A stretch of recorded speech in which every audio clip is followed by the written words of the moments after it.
feel the heat, but we don't wanna let go. We answer questions that we ask alone. I hear the words, but they're coming out an echo. Stop, would you give up the fight if you had no time to even surrender? Would you give up your rights and let your life slide away?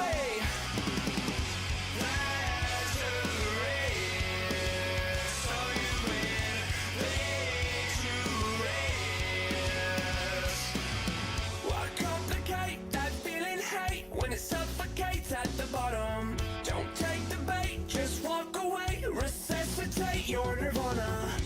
I feel a way I never felt before. I finally found what I'm looking for. Stop, would you give up the fight if you had no time to even surrender? Would you give up your rights and let your life slide away?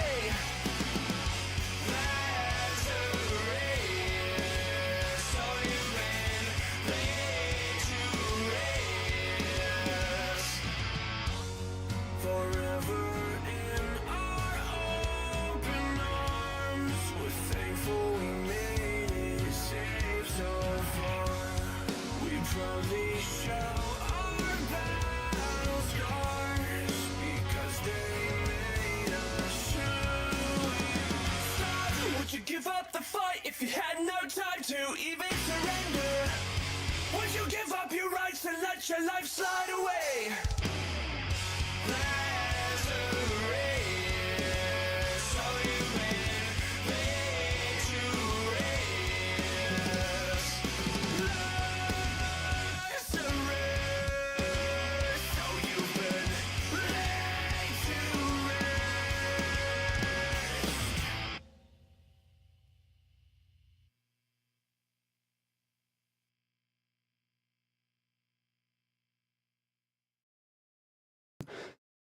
Good evening, everyone. Welcome to the 94th episode of FNV. FNV is short for Friday Night VTubing, and this is a show where I, your host, Zarastro, interview various VTubers from all over the community. And tonight, our wonderful guest will be Hero__VT on Twitter, but Hero_VT on Twitch. Yes, because there's one. Yeah. Hero, please say hi, introduce yourself, and tell our listeners a fun little interesting fact about you that they might not know. Hello, everybody. My name's Hero, Isekai Hero from another world, and definitely not the final boss at a dungeon. I normally say that really fast, but I'm going slower now. Fun little fact about me is that I used to be an artist on Twitter, and one of my best achievements is that I was followed by Ryo Agawa. Wait, Ryo is who? a I don't know the name. You shouldn't look them up live on stream. I mean, it's not going to show on stream. Go right ahead. Is it on Twitter? Yes. You said Ryo. There you go. Ryo Agawa. Okay, let me check this. Let me see if this is what this is about. Yeah. What led you what got you into art? I was just always drawing when I was a kid, and then I just kind of grew from there. I went to art school briefly, didn't think it was for me, so I just became a freelancer, and after that I just grew my community on Twitter, and then after VTubing became a thing, I drew my own model. This is not that. I have that model somewhere locked in a vault somewhere, but I drew my first model, and then I started VTubing, and basically threw everything that I learned from art into VTubing, and now I do a bunch of other stuff. Okay. I've just scrolled through Ryo's Twitter media for a bit. Yeah. That's some good shit. Yeah, it is. Man knows his curves. If you know what I'm talking about. Twitch link does not work. 1_2mini. Fuck. Yeah, in the description. It's. Thanks. I think it's. Thanks, Simon. I knew I could count on you. There we go. Twitch fixed. Yeah, it's just one underscore. I knew I could count on you, Simon. Thank you. I appreciate that. Anyways, so what would you say then? What? Wait, hold up. Let me sort my thoughts real quick because I've lost them. Understandable after looking at his art. After their art, sorry. Yeah. No, after looking at their art, damn. That's sorry, my mind's blank. You know, we'll just go into the first question that I have here and ask you here, what's your lore? We'll get into your past in a sec. Got it.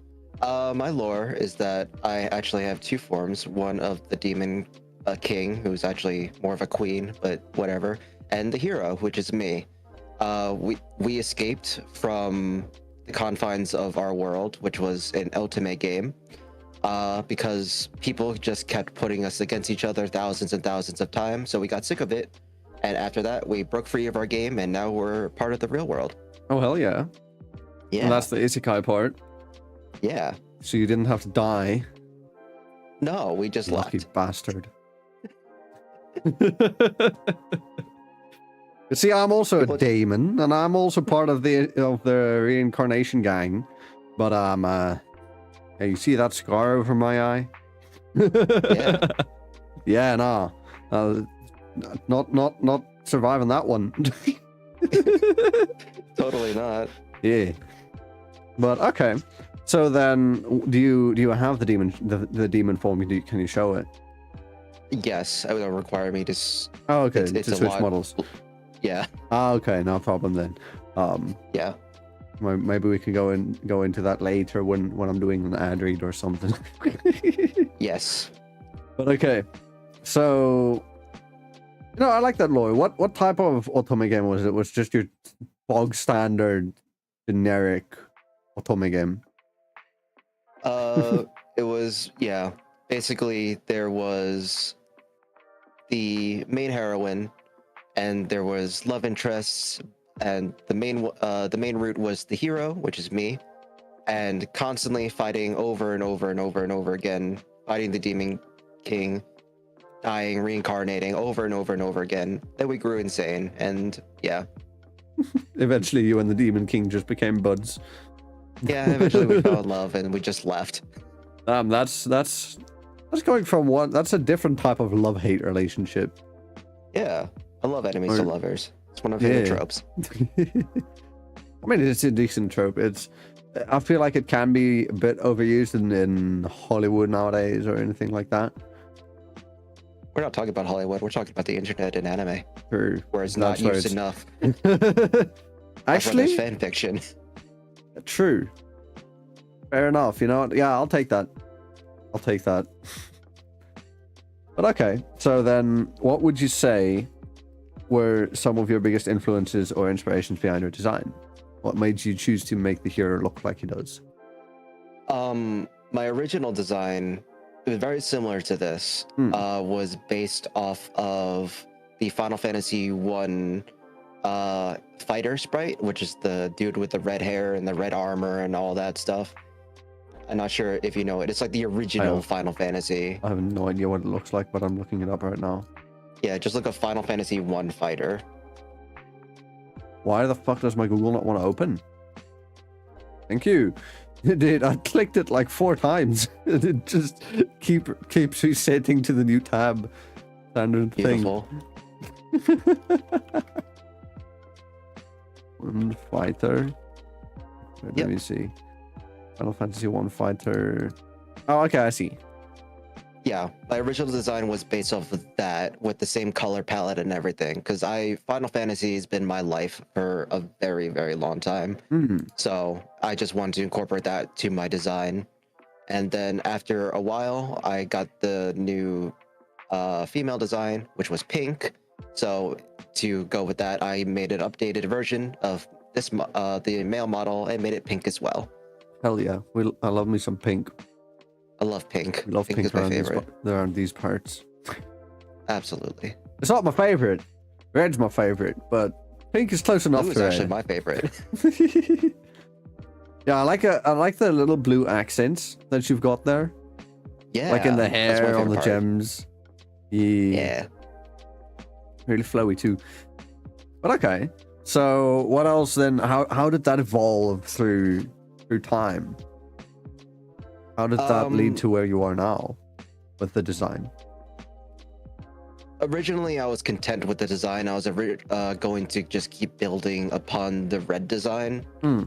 But after a while, I started feeling a little bit. I'm going to be sending this in our DMs just because, so you have a look-see at it. After a while, I started feeling disconnected with the design and the character. So I decided I was going to do a change, and that huge change was to use the female model, which I'm going to send you right now as well. Yo, gender bend gang, let's go. Yeah. I was just discontent with a lot of things, and I was just like, I need a huge change. A lot of people she cute as gave fuck. me their female models to play around with, and I'm like, oh no, I feel comfortable like this. So oh no, I feel comfortable like this.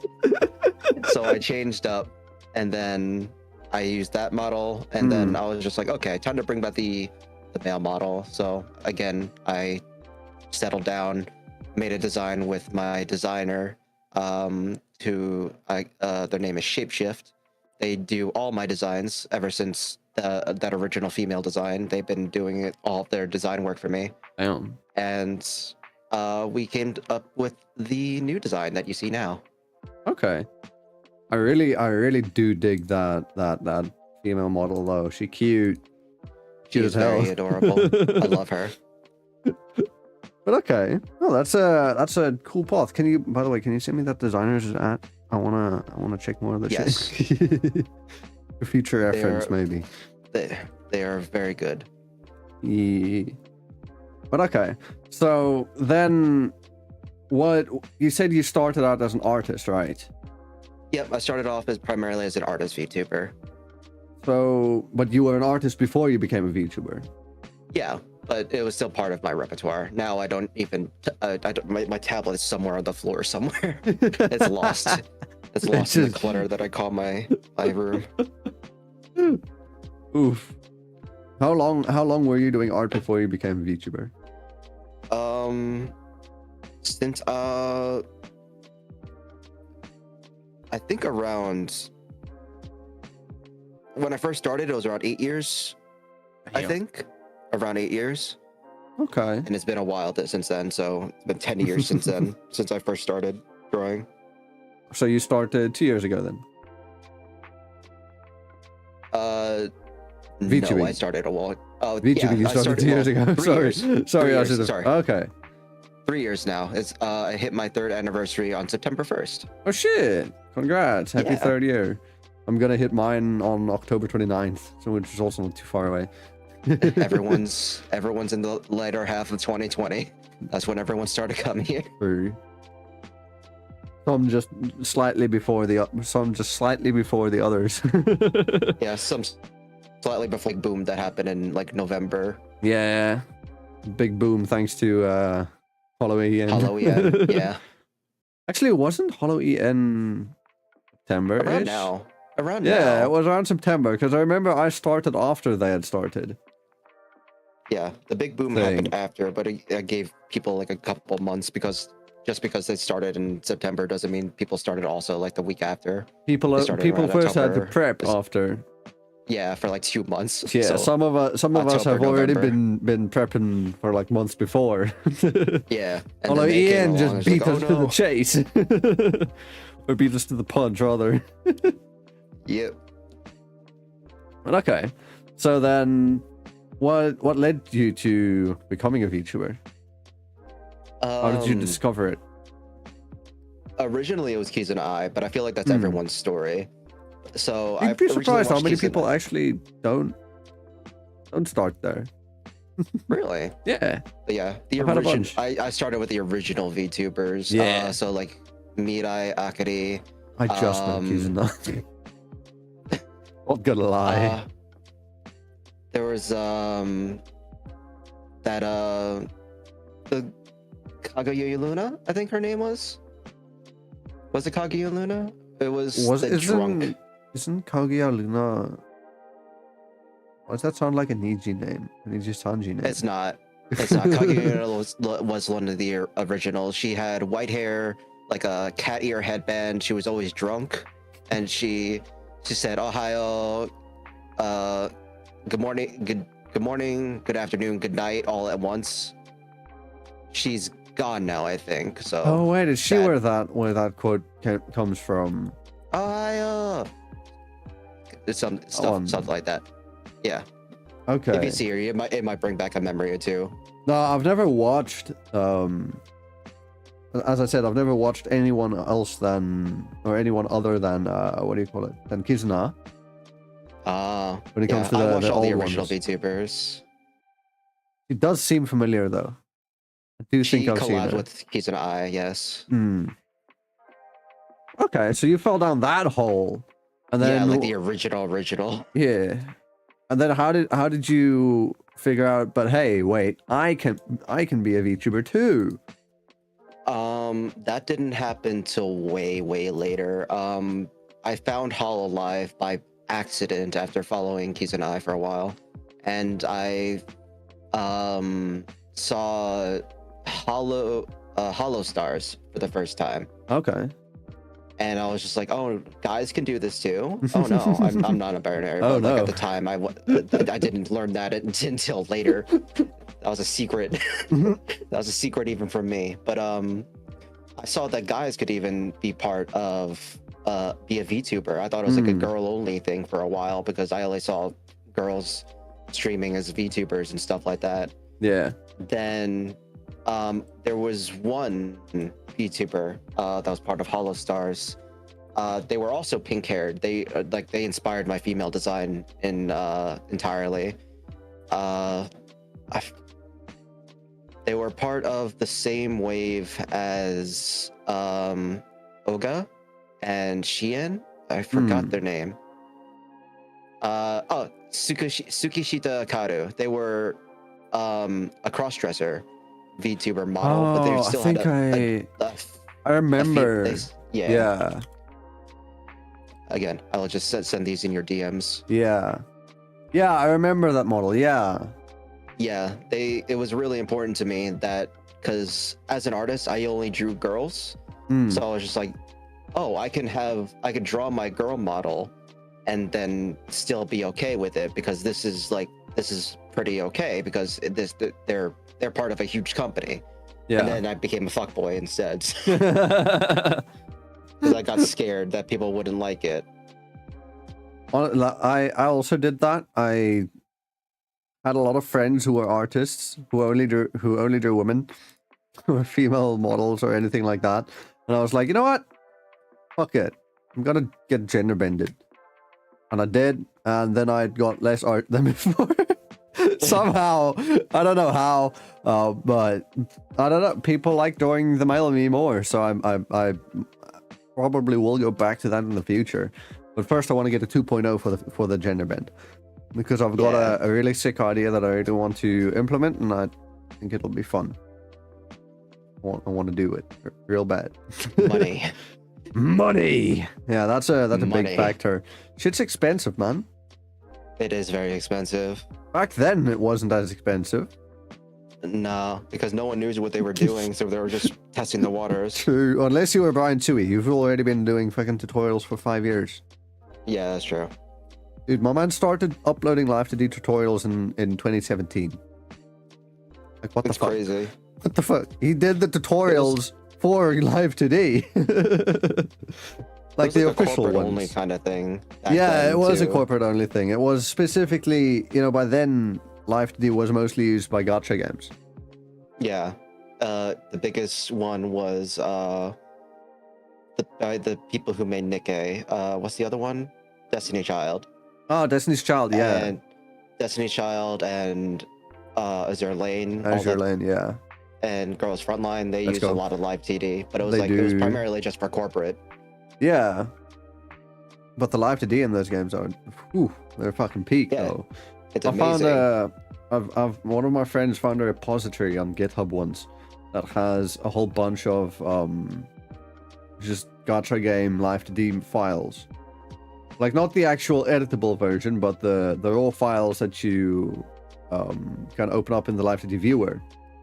And I've studied some of those because I have a bunch I only have a bunch of Girls Frontline because, well, I know the characters in there and I wanted to see their Live 2D. And some of it's so good. It's really so fucking good. I know, what's it called? The Miku game. DJ Max? Pro something. Project Sekai? Project Sekai, I think. Ah, yeah, Project Sekai. Yeah. I know that one. Yeah, they use Live 2D models for all of their character interactions as well. Yeah. There's also a website where you can download the models and actually use them in VTube Studio. But actually? Yeah, I don't remember it though. Yeah, I mean, you could probably find it really easily. I'll probably find it eventually. If you just look up Project Sekai Live 2D models, maybe. Yeah, sure. You might find other stuff. You might find VTubers playing Project Sekai. Yeah. That's probably more likely. Oh wow, you're right. I found it. Did you find it? I literally just Googled what you said. Sekai.best/L2D. And then you can download it and use it in VTube Studio. Damn. How outdated is the Live 2D though? Or is it still pretty good? It works. It works. It's pretty decent. So old but gold? Yep. Oh yeah. This function is in beta. Reporting bugs is welcomed. Cool. Yep. Okay, so what did you so you fell down the hollow hole, and then how did that lead to actually wanting to be a VTuber? You know, after you found Hollow Stars, you found, what's their name? Tsukishita Karu. Yeah.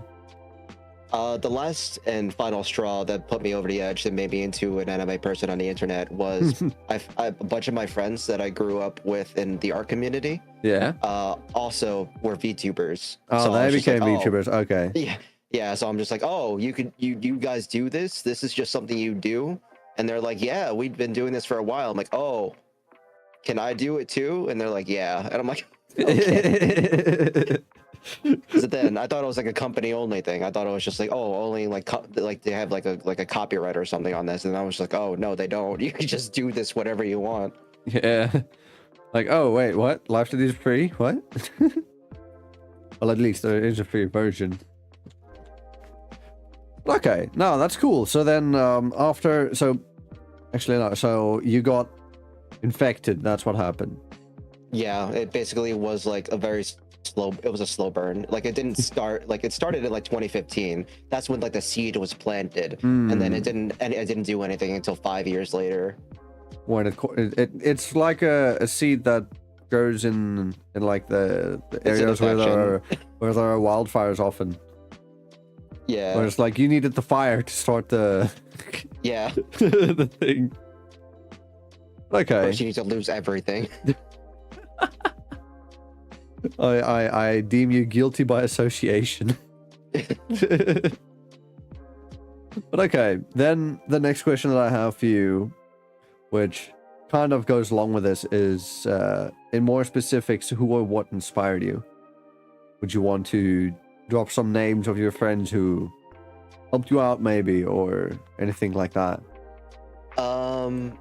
In terms of like the people nearest to me, one of them graduated sadly, and they've been on and off, so I don't know they're around. Their name is Dan. They were one of the closest people to me at the time, and they were like, oh yeah, I've been doing this for a while, and if you need any help, I'll help you. And I'm like, oh, okay. And then another person named Ezra Wind, or other one known as Wind, who's also kind of in and out, not really around. Also was another person that highly influenced me. And those two people really, they're the people that brought me into this community the most, I think. Okay. Sadly, both of them are gone, and I'm the last man. You gotta stay strong. I gotta keep going. Yeah, your allies may have fallen, but you're still going. You need to go on and defeat the Demon King. Yeah, totally. Do it, and you'll bag the goal as well. I'm definitely not Demon King. Definitely not the Demon King yourself. No, that definitely would not. be a plot twist.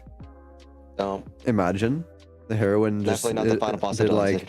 been like chasing the Demon King with the hero the whole time, and at the end of like the last chapter, it's like, haha, you fell for my trap. It is I, Goro And Majima. enemies to lovers. Then you just fucking throw off your coat like you're Dante in fucking Devil May Cry. Yeah, just like that, except more in a much more flashy way that the guy, I forgot his name. Have you watched Demon Slayer? No. Okay, never mind. Then you wouldn't get it. But yeah, in the most flamboyant and flashy way that any JoJo's Bizarre Adventure character would approve of. Yes, absolutely. Okay, so since those two are no longer around as much, who or what would you say inspired you right now? I think. How do you say their name? Machina X Flayon. Is that how you say it? I don't know that name. They are part of Hollow Tempest. They're the redhead mecha pilot. Oh, okay, yeah, I've seen him. I have seen Machina him. Flayon, yeah. I think that's how you say it. Right Yeah, now, they're my probably. current inspiration. But I was thinking of fucking Axel. No. I really don't know is that new? Like that generation. They're the most recent, I think, in terms of male wave. Are they? It's really hard to pay attention to every corporate debut. It eventually they. I honestly don't all of them know. will mesh together. Yeah. Funnily enough, I'm looking at his photo on the HoloStars website right now, and he looks like he would be a shotgun character in Girls Frontline. Yeah. He's solidly with a shields and shotgun. armor, yeah. Yeah. Solidly a shotgun in in GFL. But okay, so why would you say what does he inspire you to strive for? I love their presence, their voice, the way that they do things. They go above and beyond, and like they do just interesting things with their stream. And it really it's hard to explain. I'm watching and listening and just seeing how they do their content is just one of the things that I need to work on, and they inspire me to like try to work harder and try to incorporate new, cooler things to what I do. Okay. Yeah. So then, to follow up with what inspires you, what would you say? Not entirely inspiration, but what fascinates you the most about VTubing as a whole? This can be as a genre of content creation, as VTubers themselves, the models, anything like that. So, I've always wanted to be a content creator. I always wanted to be like a Let's Player.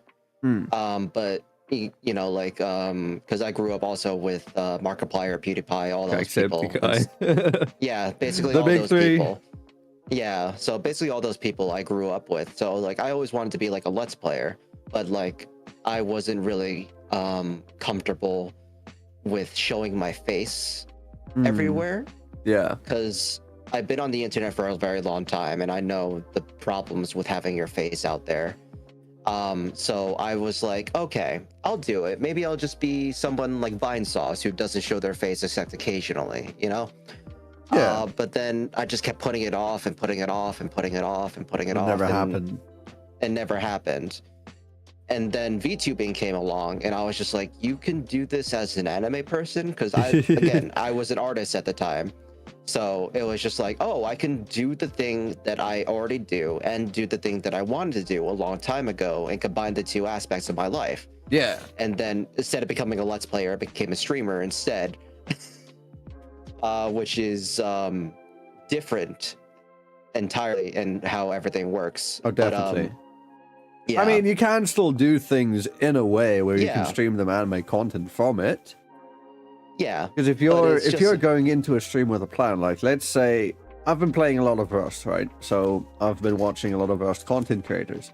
A lot of them, what they do is they stream through the wipe, and then once the wipe is done, they'll make a video on it.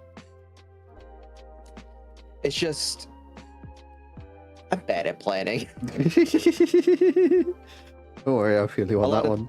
A lot of the time it's like keeping consistent with the schedule, and then I run out of time because I'm like, oh, I want to stream, and then I have to stream, and then I'm just like, oh, but I need to make a video. I need to record for a video, but I don't have any time because I need to stream because I scheduled this and I scheduled that, and then I also need to do this on the side, and then I need to balance this and balance that. And then, you have a full-time job on top of that? No, this is my full-time job. I do editing for people. Yeah. How much do you charge? Plug yourself. I mostly do TikToks. If you want to go see my TikTok, the style of video that I do is skits, basically. Usually, most of the time, I take the person's model and I act out for them. So they don't. They just give me creative freedom to do what I want, and they pay me. So they don't have to do editing. They don't have to do motion capture, voice capture, anything. I just do everything for them. And prices range from anywhere from like $30, $40, $50 if it gets like crazy and it's like a custom video. But for the most part, a lot of people ask me to do their videos, and I'm pretty happy to do them. It gives me more creative freedom to work with things that I normally couldn't because limits imposed by my model or design. Yeah. And then that's how you mentioned, like, you started feeling like, hey, I like this gender bend thing. Is that how that happened? Because so how long have you been doing that for then? The female model? No, the editing. Editing? I've been doing this for a year and a half, 2 years. Okay. So the timeline matches up.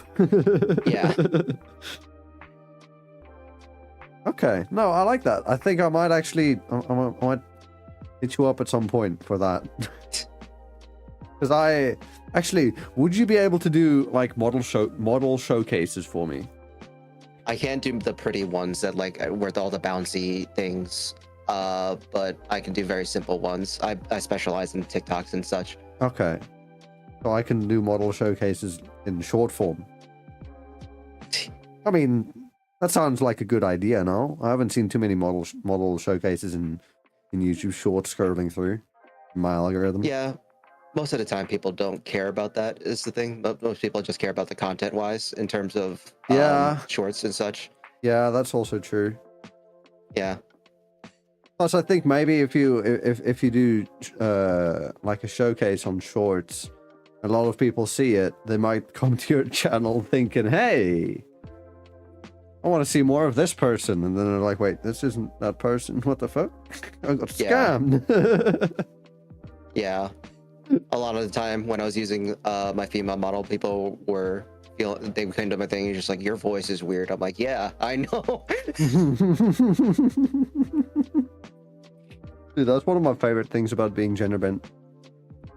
Again, people just coming in. They expect some cute anime girl voice or whatever, and then it's just me. I'm like, yo, how you doing? If I see somebody typing something like, dude, what's up with your voice? I'll be like, what? You don't like it? My balls dropped a bit. Just something like that. Messing with people like that, it's fun. I don't know. Eventually, it wore down on me. So it does, yeah. Yeah, that's why I got the 2.0 man model as well. Yeah, no, this is actually my third. This is my 3.0 technically.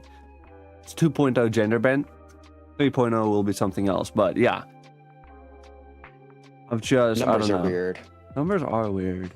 I have a version 1, then I have a version 2, but the version 2 is still the version 1, the original model. It's just slightly updated. But okay, so then the next question that I have for you is, if you could rebrand, what would you rebrand into and why? Now, I usually impose a couple limitations depending on the guest. Yes. So in this case, I'm going to say you're not allowed to be a human. Okay. And also, since you Humanoid already... or just human? Human. And since you already have a demon form, you're not allowed to be a demon as well. Or either. Good thing I already thought about this. Okay. Let me hear it. I want to be... Time to be an elf nun. I always wanted to be an elf nun. Elf nun? How and why? I like nuns. It's one of my favorite things. In a kink kind of way, or just generally? Listen. I love battle nuns. I love nuns with guns. Okay. I just like women and with guns. Girls Frontline. There's your place. Yeah, girls frontline, Azure Lane, all that stuff. So if I'm not allowed to be a human, and just elf is one of my favorite races to play in any fantasy game. I've been playing Baldur's Gate 3, and I've been playing half elf all the time. So, fair enough. And what if you had to be something like completely different, completely out there? You had to out there. Yeah, you had to go wild, as unique as you could possibly think. What would you do? Probably AI construct sort of thing. I feel like everyone does that though, because I'm just stuck in this weird place where I like both fantasy and sci-fi. So like, it's really weird to like try to mix everything. So like, I want so I guess like some kind of AI constructs, sort of like a targeting computer, like Jarvis or whatever, for if you want to be a normie, or like any AI from any video anime or video game. GLaDOS. Yeah, basically. Just like a killer robot. Okay. Who's just slightly insane. You gotta work on your Arnold Schwarzenegger impression then, because if you're an AI and a robot and you're not gonna do "I'll be back" or anything like that.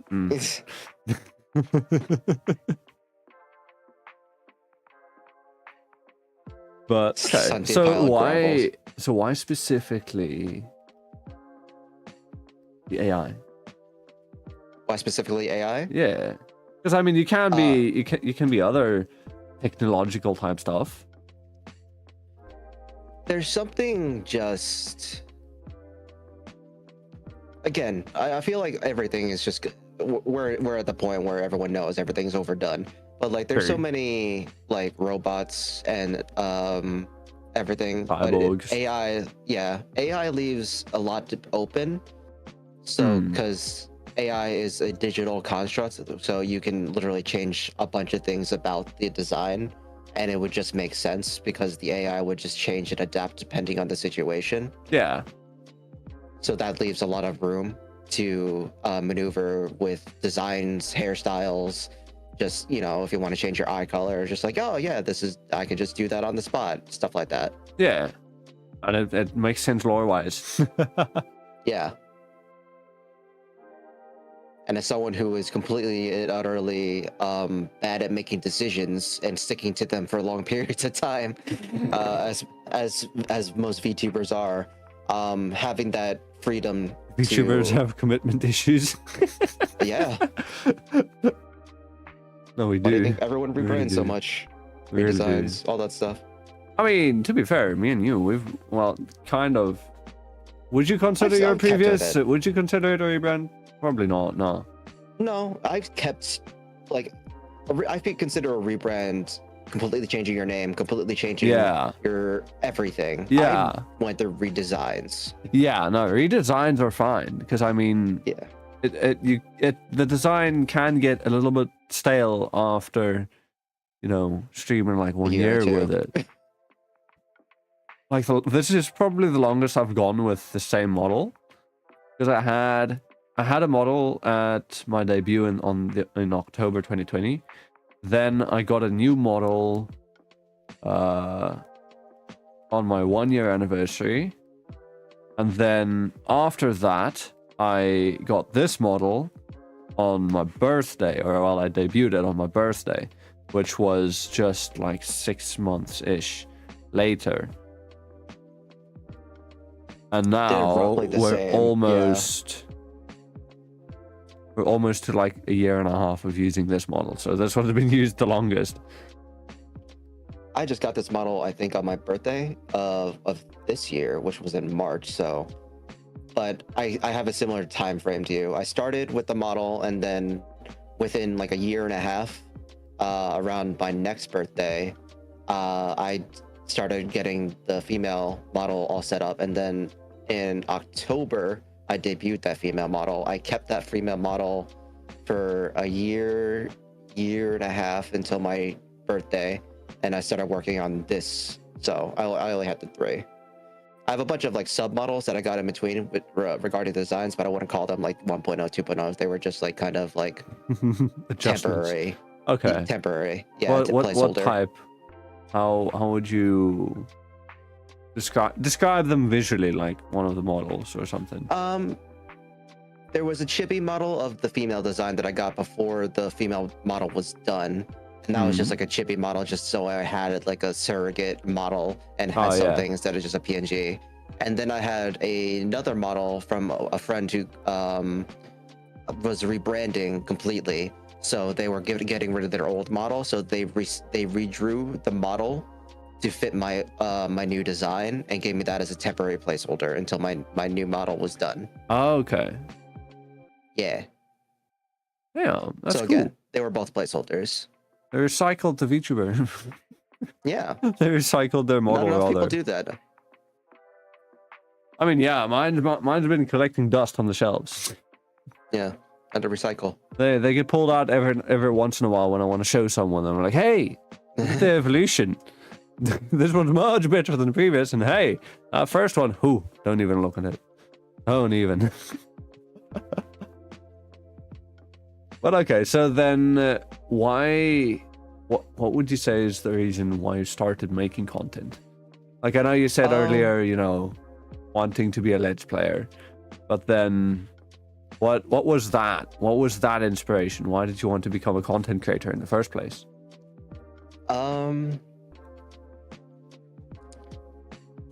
That is, I mostly like the idea of just joke. At first, I think it was more of an ego thing.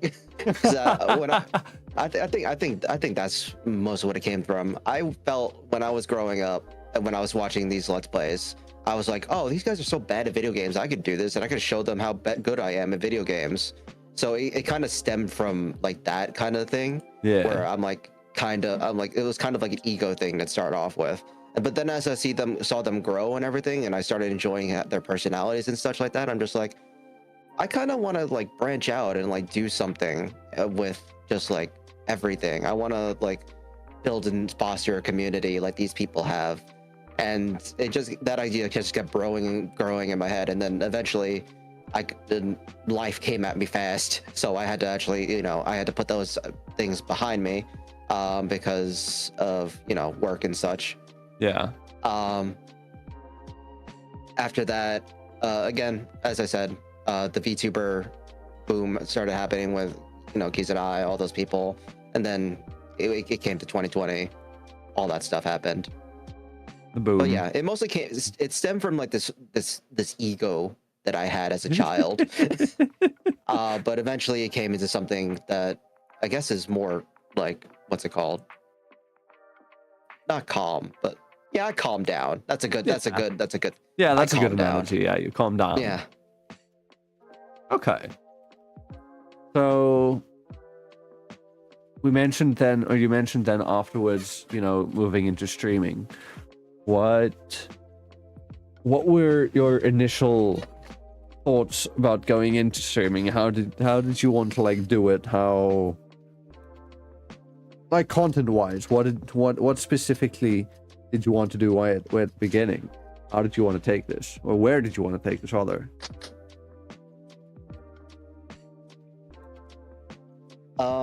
Originally, again, I was an artist, so my main draw was that I drew my model and all that stuff, but I really just wanted to showcase, games that I was good at playing. So I started with a lot of Apex, stuff like that. I suck at Apex. I love Apex. I tried don't it get to once. play it enough. I tried it once, and it was horrible. I was horrible, rather. It takes a while to learn, but I was playing for a while, and I saw a lot of other people playing. I'm like, I want to get good at this, and so I got good at it, and then I stopped playing. But in the beginning, it was a lot of just me drawing, and chatting content and gaming, because I didn't know what the hell streaming was at the time. I saw what live streamers did.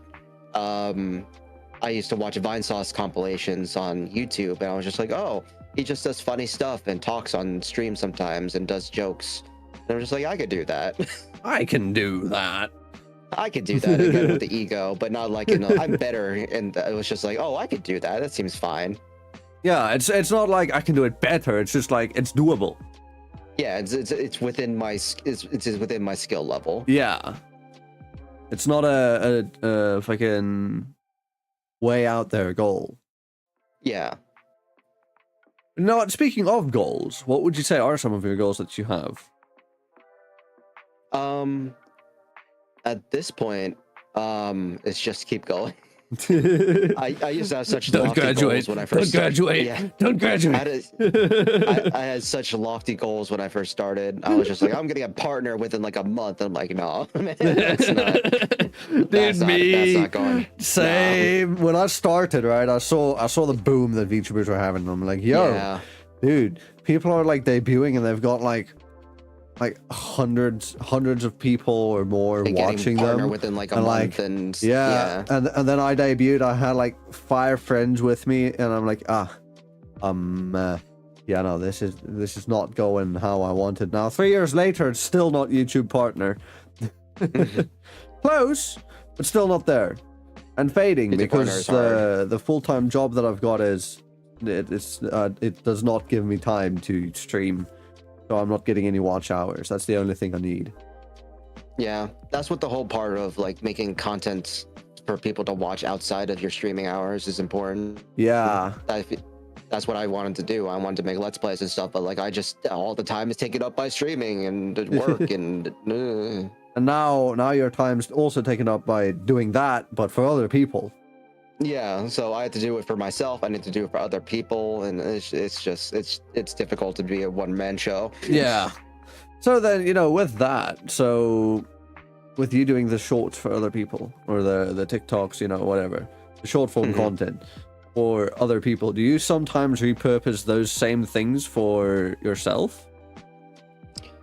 I thought about it for like, a lot of the clients give me the sounds that they want me to use, right? So like I have this entire library of like sounds and TikToks and ideas that I can use for my stuff, but then like I feel like that's like kind of like cheating. I don't know. There's just like this honor system that I have with myself, and I'm just like, I won't use something that someone else has used. Like if a client gives me this is what they want. I'm not gonna like take it from myself. You're not gonna steal it. You're not gonna yoink it for yourself and do it as well. And then people copy my videos. So I'm like, I don't know. To be fair, they got the sound from somewhere. Yeah, they got it from me. No, I mean the clients. They got the sound from somewhere else. They got this. Yeah. But it's like that's just how short form works. But I mean, so it's just, yeah. No, keep going. I don't know. You go.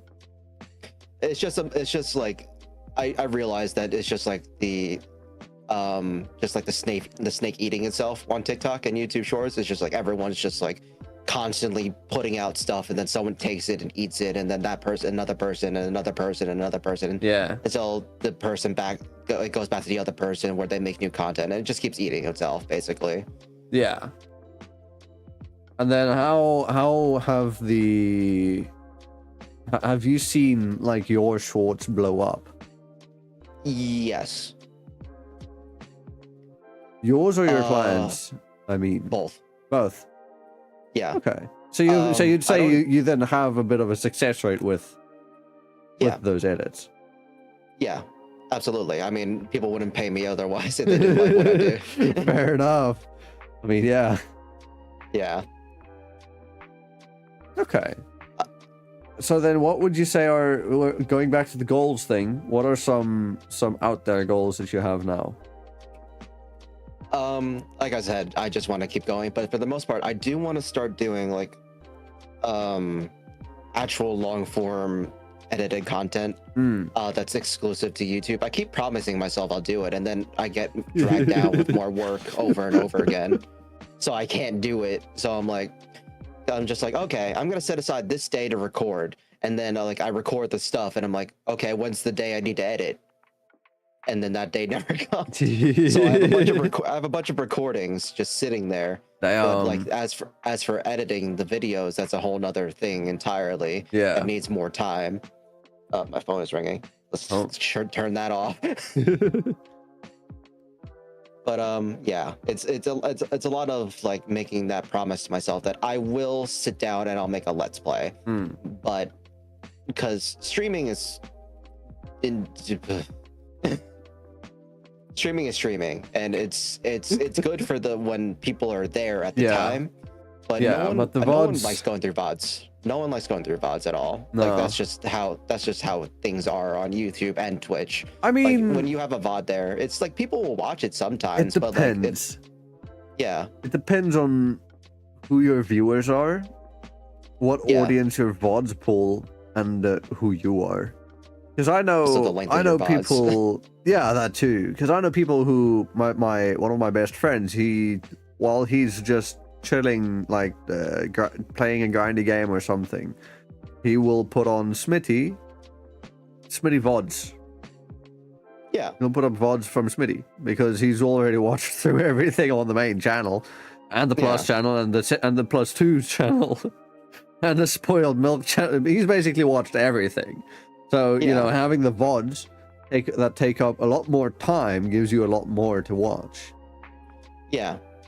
But that's because he already has a fan base from the edited videos on the main channel. Yes. Then if he wants more other content that's like less edited, it's on the Smitty Plus, and then yada yada yada yada. So, and it also depends a lot on the content that you're doing. Like usually with them, you know, it's fucking around in stupid games or something like that. Yeah.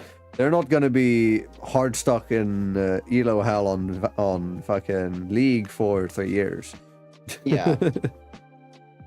People watch you because you're funny, you're good at video games, or you're hot. Pretty much. I have none of those. Fuck. I got half of them. At least I'm hot. Yeah, that's a third. I'm kind of funny, so. I mean, I'm That's not. half, at I'll least. I'll take it. Kind of funny, yeah. Kind of funny counts as half. Yeah, I'll take it. You know what? Yeah. I mean, maybe I'm hot. I think I'm hot. I feel like that counts for something.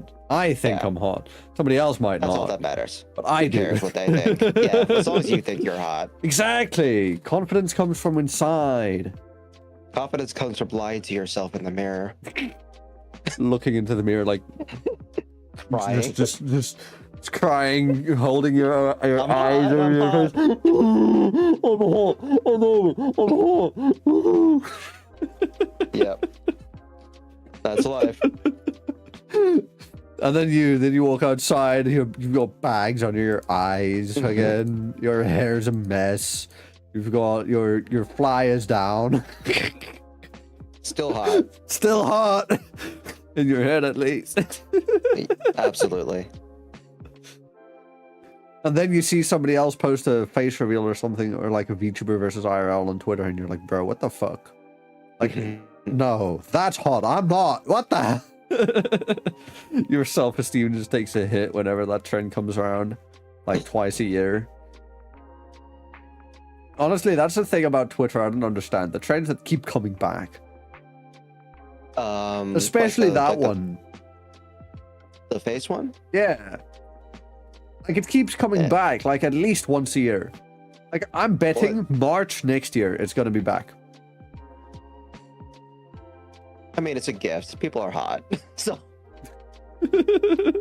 Any excuse. The Western community, the Western community in terms of VTubing is a lot different than the Asian community. Oh, definitely. So definitely. We're just streaming with like a few extra steps. I feel like. Yeah, this is just streaming, but with an anime model. Meanwhile, in it's a whole culture over in Japan and Korea and all the places. It's a whole different. It's a whole different thing. Yeah, in the non-English sides. Yeah, and people complain that we're not doing it right, but like we're not doing it. There's no right way to do it. We're just doing it the way that we have always done it. Because again, there's no right way to do any one thing. We're doing it the American way. We're doing it simpler and in a more expensive, non-traditional way, and more expensive. And that too. Yeah. No, American. The fucking. Everything's done in dollar and everything's become expensive. Yeah, overspending, overabundance, and I mean, hey, it makes my job as a South African who's not earning in dollar, or who is earning in dollar but not spending in dollar. I mean, I like that conversion. $1 gives me 18 or 19 rand. That's good. That's a monster. You can buy a monster for less than $1 here. Meanwhile, in America, I know it's like 3.5, I think. Depends if there's a sale or not. You can get like 2 for $5 or something like that. Yeah, but still, it's like if I were to pay, it's expensive. If I were to pay $5 for 2 monsters, bruh, I can buy 2 primes for that price. Because a prime energy is like fucking 50 rand. Which is absolutely absurd. That's too high. That I will never pay 50 rand for an energy drink. Not a single energy drink, and then it's 300 mils. What? That's not a lot. No, it's like tiny ass fucking cans. Well, they're still bottles, but still, they're not 500 mil. They're less. You're paying like 4 times more. Yeah. No, I'm not. Not supporting that shit. Definitely not. It's because of import fees. Absolutely, I can guarantee that. And exclusive partnership with Woolworths. Is it Woolworths? I have no idea. I don't know. They're only available in like one specific store. One specific store? Yeah. One branch. One franchise. Like we've got Spar, Pick and Pay, Checkers, Woolworths, everything. And they're only available in let's say just Checkers. They're just available in Checkers. You can't buy them in Spar, you can't buy them in Pick and Pay, you can't buy them in Woolworths. They've got a monopoly in Checkers because Checkers made a fucking, what do you call it, an exclusivity deal with them. Which I don't know, I think it's stupid. But enough about that. Let's get back to you and your content. So we've talked a bit about this.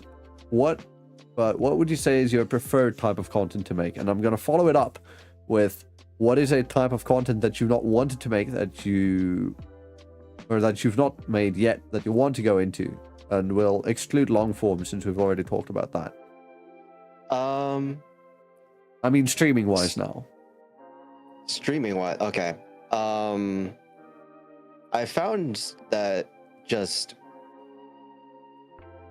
playing games that I'm interested in has brought me the most amount of joy in my entire time as a streamer, because I get to share moments that I would normally just have by myself with other people, because it's like having, I guess, I don't know if you remember the days of couch co-op or whatever. Oh yeah. Where just having a friend over or a bunch of friends over while you just play a game that you're kind of good at, and then you're like struggling for a little bit, but everyone's like hyping you up. It just kind of brings me back to those days of when like everything was like, you know, back when I was in high school. Yeah, and it just just jamming with like the homies having on the people, Xbox 360. yeah, just like having people there to like be just like supportive and just like watch your wins and your losses just is a little bit comforting. And I feel like it's something that this yeah. So it's usually just the kind of games that I enjoy, like Armored Core and stuff like that, and other multiplayer games like Valorant and Apex or whatever. Who do you main on Valo? Which is the new person. Deadlock. I forgot. Deadlock. Yeah, I love them. He's good. I He's love decent. I love kidnapping people. It's great. I've started playing Valorant a couple weeks ago, and I'm a Yoru main. I used to be a Yoru main, and then I had to think in like 8 dimensions. I'm like, I'm tired. I just want to shoot some people in the head. You really do have to think in fucking 8 dimensions, because you've got a teleporter there, you've got a clone set up and ready to go there. You need to throw your flash at the right time. You need to make sure that you time the teleporter right, so that you teleport just as the flash pops. And then also, you know, make sure that you're facing the right direction so that you don't get blinded by the flash. And then you got to quickly move out and like throw the decoy so that they shoot there and all. I'm just gonna put people in corners with my deadlock E. I'm just gonna like shove people into corners and keep them from moving anywhere. And then that's my job. Yeah, that's what I have fun. You're just like Sage. Yeah, you do you. I'm doing me. I'm better. I'm better at this shit because we can shoot through. I got an extra one of your walls, and it's stronger until they nerfed it. Yeah, and I mean you can shoot through it. Sure, they can also shoot through it, but you can shoot through it. Yeah. With Sage, it's like, okay, no, that part's blocked. Okay. You don't get to go anywhere. Yep, well, neither do we. What's behind this wall? Guess. Actually, you know what's a funny thing that I found out? Well, not necessarily funny, but when you're using Yoru's ult, right? You can ult through a deadlock wall. Oh, that's upsetting. At least I think you can. I think I've done it. I'm not sure if I actually saw it, but I think you can. That's upsetting to hear. I know you can't do it through a Sage wall though. Because it's a solid construct. Yeah. But since you're in a different dimension when you're ulting with Yoru. Yeah, it's like it's only hard light, so I guess you can go through it. Who knows? Yeah, maybe. I mean, if bullets can go through it, surely. Yeah, surely a ghost can.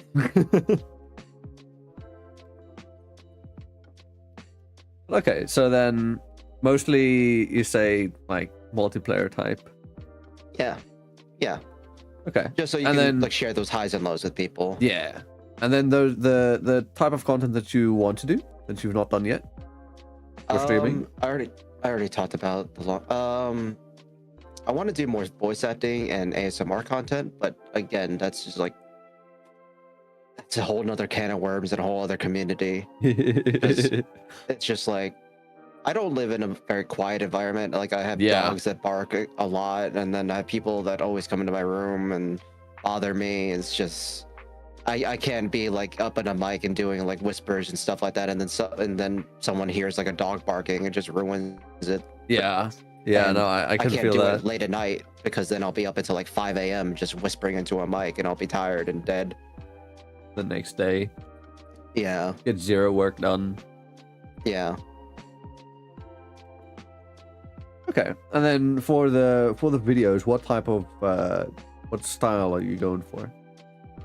I want to do Is full it just let's plays. Okay. I want to do like full let's plays of like games. But now like I guess maybe just like I get a recording of like the entire game through the entire thing. Mm-hmm. Explain my process of going through it, explain the story.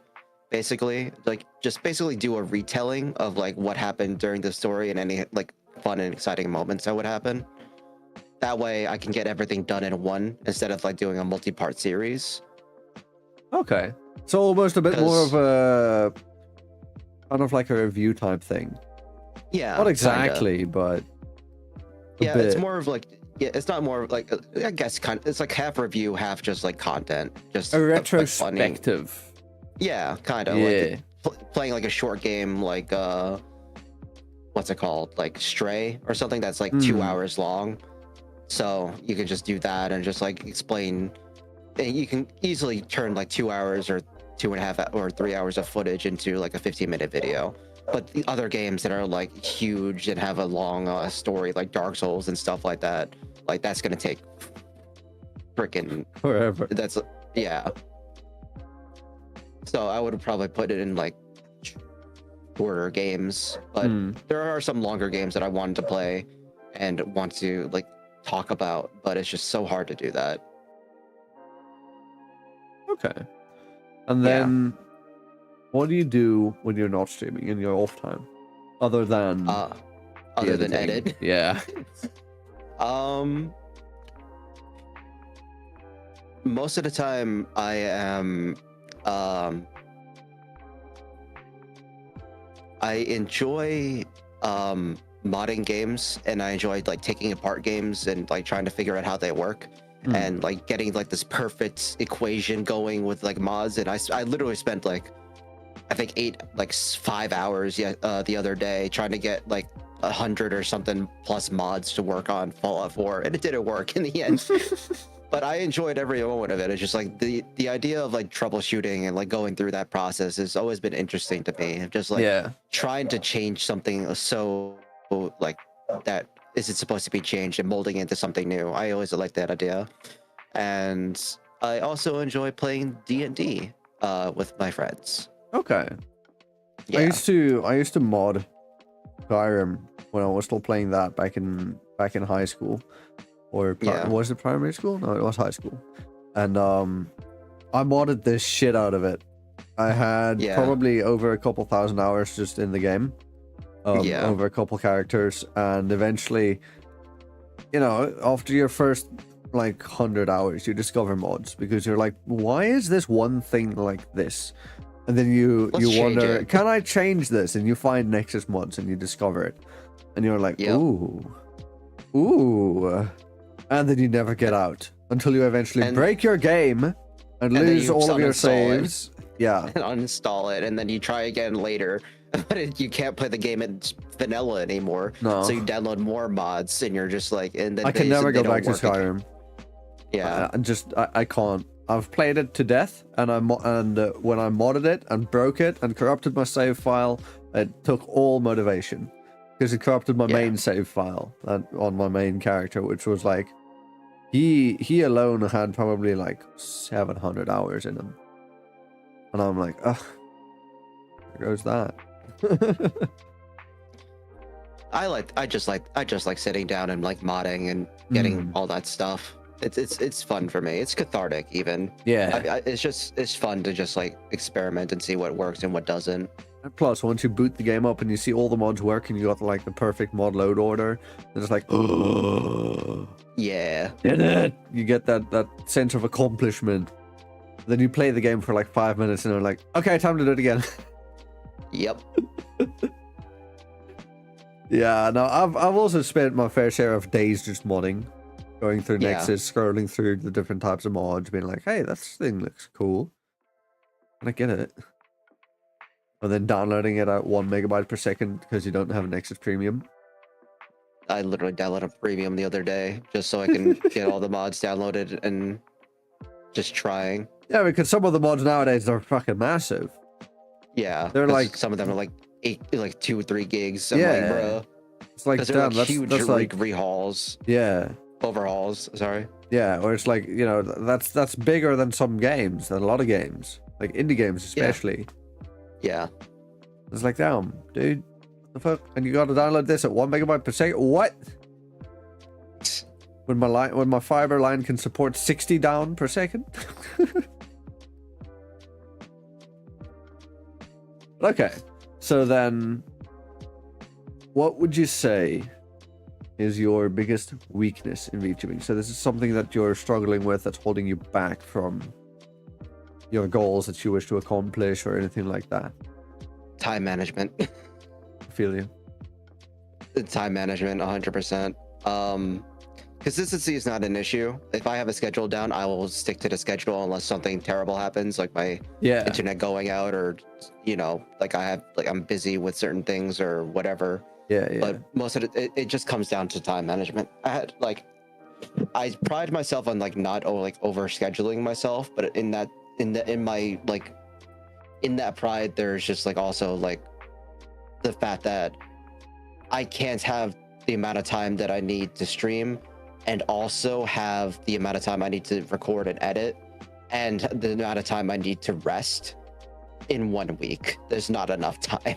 No. There's not enough time in 1 week to do all of that. So something's got to give. And most of the time it's like Sleep. the recording and the editing. Oh. Yeah. With me, it's usually sleep.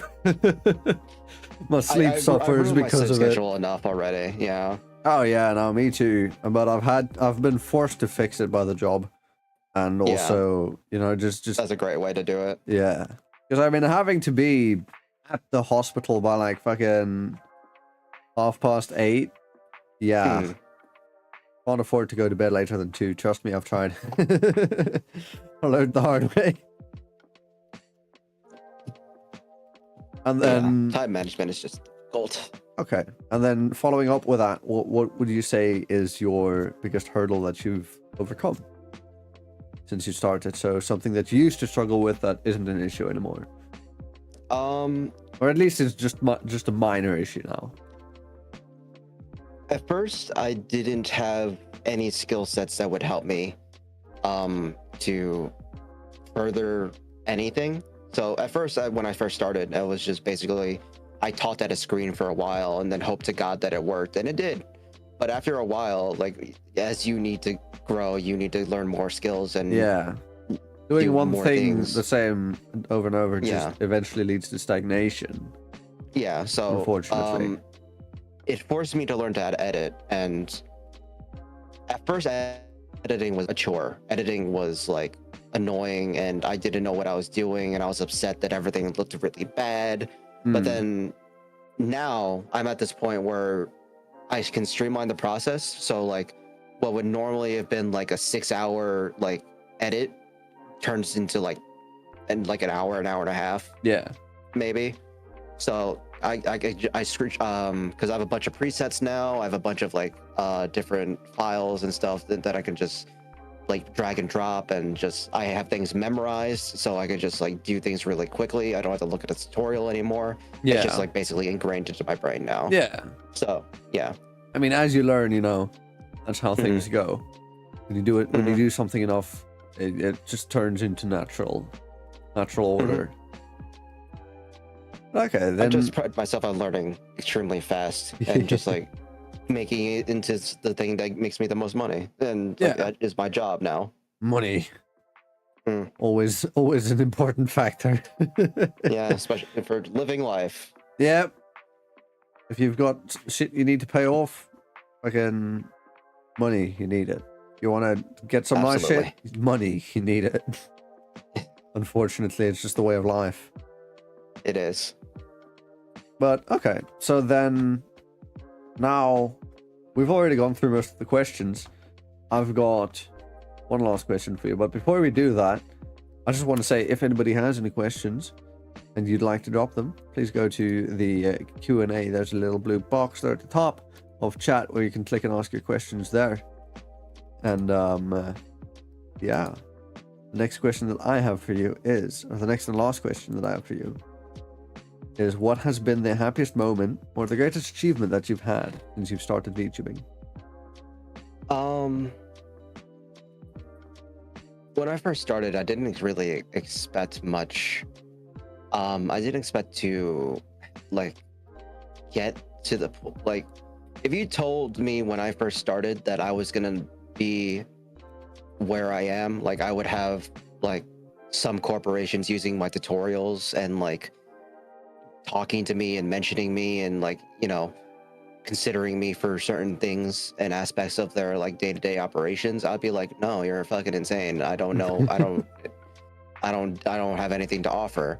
But like my ability to like learn things quickly and put them into like a manageable format. And like, as much as I don't like to say it, I am a good teacher, and like I'm patient. I'm good at a lot of things. I didn't expect to like build and foster a community and being able to help and build the community as a whole with like the stuff that I put out. Like I just kind of put things out there and I'm just like, yeah, here, go ahead.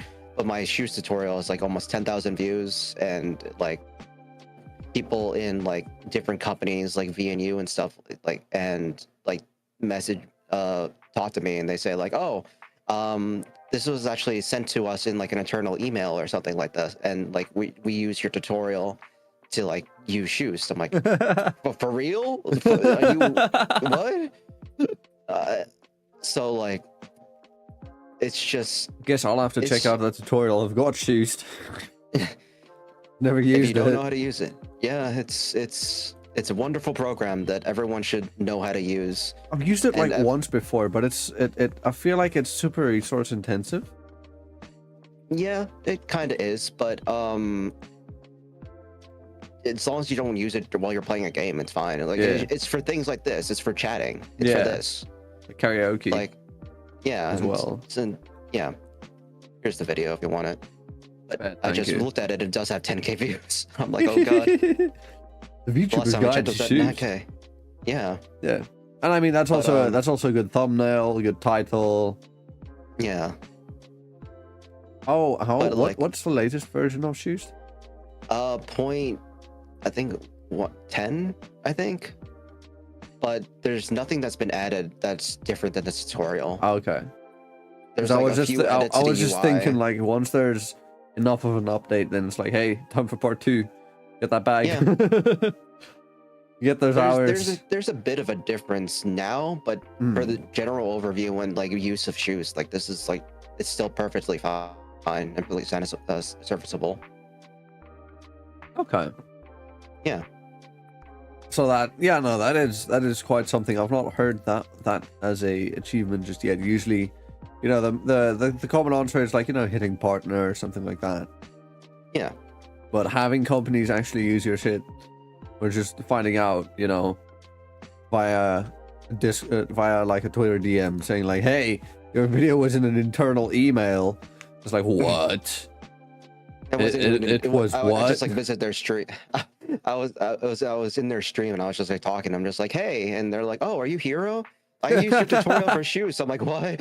What? Then next time you go into their karaoke stream, they're just like, hey, and they're using I see all the settings you did. I set it up that way in my tutorial. I see you changed this one a bit. It's kind of like a humbling thing for that to happen. Just like for something that you put out on a whim, or something that you do on a whim, just for it to blow up. I feel like that happens to a few people in the community. Yeah. And it's just one of those things that kind of happens, but I still really enjoy and really like it. Yeah. And it makes me it's one of my biggest achievements, I feel like. It's like one time I'd uploaded a video ages ago where I was going to be playing a couple racing games, specifically like Need for Speed Most Wanted and Carbon, and maybe I think I did some Forza as well after that, Forza 4, Horizon 4, and I wanted an asset that would reflect my steering. So I made a steering wheel. I got a friend to do the art for me. He made a steering wheel asset. Then I rigged it and made a tutorial on like, hey, you can do this. You can make a steering wheel that like uses your keyboard inputs when you're playing a game, and you know, turns and shit. But the issue was back then, VTuber or VTube Studio didn't have the option for live 2D assets. Or live 2D. Yeah, it is assets, just like, you know, the extra stuff that you can pull in. Yeah. So I couldn't do it that way, and it was hard rigged into the model. Somebody wanted to learn how to do it and use it, but they didn't have that. They wanted the steering wheel just as it is, and I'm like, see, the thing is, you got it put it into the model yourself, unfortunately. And it never, came to fruition or anything like that. But I mean, it was still cool having people DM me being like, hey, how did you do this? Like, I watched the video, but I didn't understand it. But yeah, okay, that is going to be the end of my list of questions. And now, before we quickly go into the chat Q&A, we've got one question from our regular old Simon over there. Let me quickly do some plugs. Actually, you know what? No, we'll dive into this question. How good are you with tongue twisters? Before I ask it, What was that? how good are you with tongue twisters? I can talk pretty fast, but I need to like practice. So if I just do it on the spot, I'll probably trip over my tongue. Okay. But if you give me time to practice, I would be able to do it pretty damn well. Okay. Well, this is a question in tongue twister form. The question is, how much wood could a woodchuck chuck if woodchuck could chuck wood?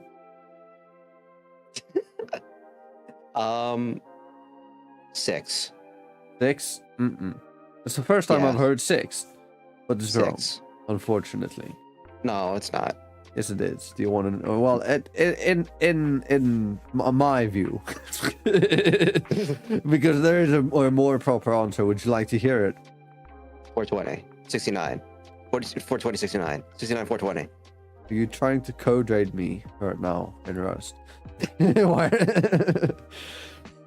But no, the answer that me and Simon accept as the proper answer is a woodchuck would chuck as much wood as a woodchuck could chuck if a woodchuck could chuck wood. Oh my god. It's more abstract.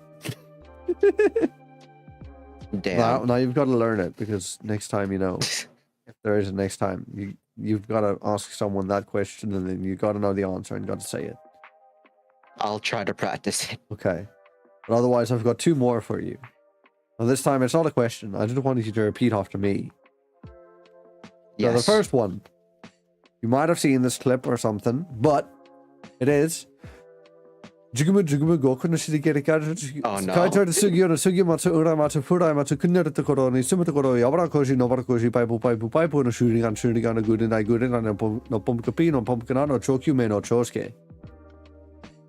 Go. I gotta go. Do you want it easier? Do you want something shorter? I need to have things in front of me to read. Otherwise, I'm just done. Okay, I'll give you something shorter. Let me just quickly get the sign. Google, work with me. Thank you. Oh, please. Okay, there we go. Excuse me. Okay. Here is the next one. Can you read this for me? You might have seen it before. It's uploading. Why is the image 20 megabytes? What? There. Lanfair will go here when rope with the aunties. So go. Solid attempt. I rate it. That is. Oh. What is this? That's a little Welsh town called Llanfair Pwylgyn Gelgwgyrch van Rambalanta Silio Gogogoch. Go. Yeah. Oh my god. Didn't fucking Connor say this? Yeah, he's Welsh. He's Welsh. It's like he's expected to say it and know how to say it. If you're Welsh and you have any kind of internet personality, it's like you've got to know it. You've got to be able to say it. I'm not Welsh. I'm not Welsh. I just wanted to learn it one day. And I was like, you know what? Fuck it. Let me listen to that one clip of the news anchor saying it over and over and over again. And I'm like, okay, I got it. Llanfair Pwylgyn Gelgwgyrch van Rambalanta Silio Gogogoch. There we go. I got it. Yay. And the only place I practiced it was on the show. So as you go through the episodes, because Simon asks how much wood could a woodchuck chuck every episode, ever since he started asking it. He's asked it every episode, and it's been asked every episode, and then usually I follow it up as I did now with Jugamu and Clanvire. Beautiful. So yeah, that is yeah. And then okay, preferably just Simon asking another question. Any questions that you would have liked to answer? What's a question that you would have liked to be asked? What's a question you don't get asked often, rather? Let me rephrase it. And then answer said question. I don't know. That's the strangest and most complicated question I've ever heard in my entire life. What is something that people have not asked you? I'm like, huh? I want to know. What is something you want to be asked? I'll go first. Out. Honestly. On a date. Hey, are you free this Saturday? That's not something a lot of people ask me. Bro, I asked someone 2 weeks ago if they're like I ran into an old high school crush of mine in Spar. I asked her, "Hey," or we ran into each other. We're like, "Hey, how you been?" You know, the real short, quick catch up of like, "Oh yeah, oh cool. I'll see you around, yeah." And then later I was like, "You know what? Let's make this a thing." I asked her on a coffee date. I asked her, "When are you free? Like Saturdays?" And she's like, "Yeah, I'm usually free Saturdays." And I'm like, "Okay, cool. Let's make it for the 9th of September. I know there's a really cool place. It's close to home. It's kind of cheap, you know. It's low effort, but it's nice." And it ghosted. I didn't even get left on red. She said, "Yeah." Beautiful. I said, "Okay, cool." And then 10 minutes later, I came up with a date and place and time and all that, and that didn't get read. And I'm just like, bruh. Ouch. Fucking sucks, man. It does. So, yeah. But, okay. Another question that I have that wasn't on the list. And it's a question that I'm stealing from a guest a couple episodes back from VTuber Talk. And the question is... what does being a VTuber mean to you? That's what we'll end this episode off on. What do you want like a philosophical answer, or do you just like the logistical answer? Either way you want to. I feel like philosophical is kind of the way that the question's orientated towards a more deeper side, but it doesn't have to be. I mean, if you're in it for the money, fucking say you're in it for the money. I'm not. Get that bag. In general, VTubing, it changed from obviously this like idea of just becoming like an online idol to like a lot of the time the Western community changes things because, you know, they like to do that all the time. But they changed it for a very, I feel like a nice reason for once. A lot of the time, the people that I've seen in the VTuber sphere have become VTubers because they were either content creators before, a different side of content creators, like VR chat, or like cosplayers, artists, ASM artists.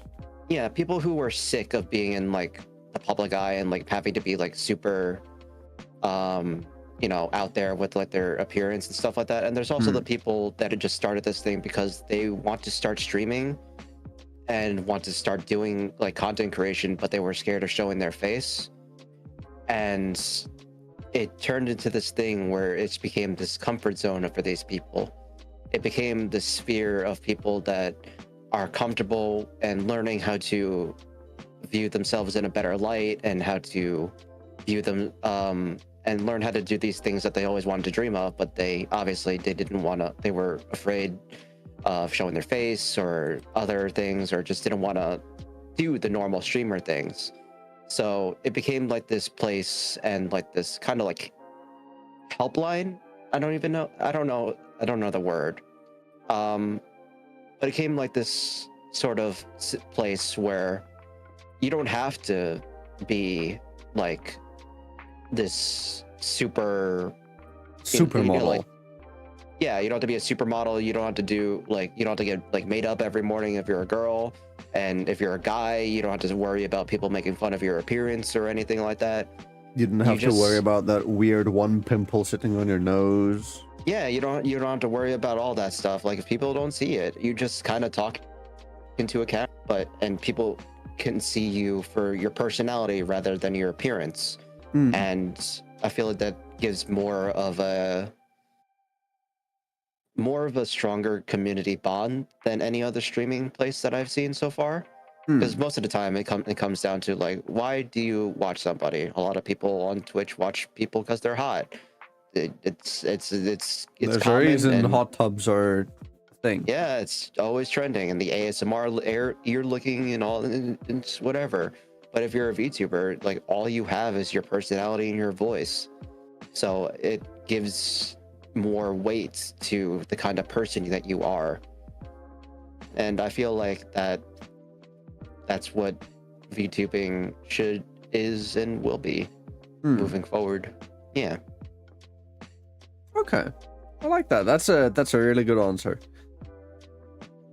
But okay, that will be the end of this episode. So I've not done any plugs. So hey, if you guys have enjoyed this episode, make sure you go check out fnv.crd.co. That is the homepage for everything to do with the show.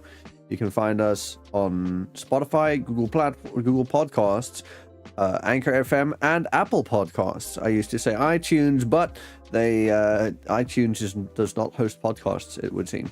So, but it's just easier to say, and it sounds cooler than Apple Podcasts. If I'm gonna be honest, I'm still gonna say iTunes. So we're on iTunes. But otherwise, if you are a VTuber and you wish to apply to be a guest in season 2 of FNV, there is a Google Forms link that you can fill out. Your slot is not guaranteed, I should add. It's not guaranteed, but you will be considered, and there's a chance. So yeah, fill it out and we'll see. But otherwise, the show cannot go on without our guests. Make sure you go check out my wonderful guest for tonight, Hero VT. It is Hero_VT on all platforms except Twitter, where it's 2 underscores. You can find them. You can find him there.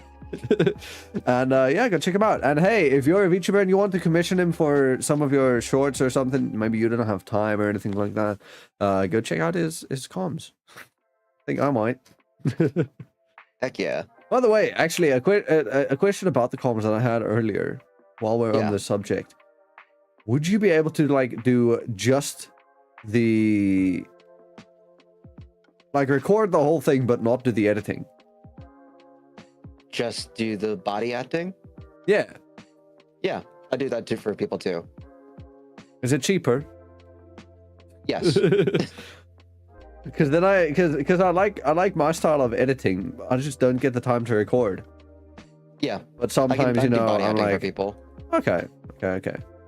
Cool. No, noted. But yeah, that is going to be the end of this episode. So hey, if you enjoyed, drop a like down below, subscribe, ring the notification bell, and I will see you all next week on the next episode of FNV. But until then, I have been your host, Zara. I appreciate you all for stopping by, and I will see you all next time. But until then, ciao for now.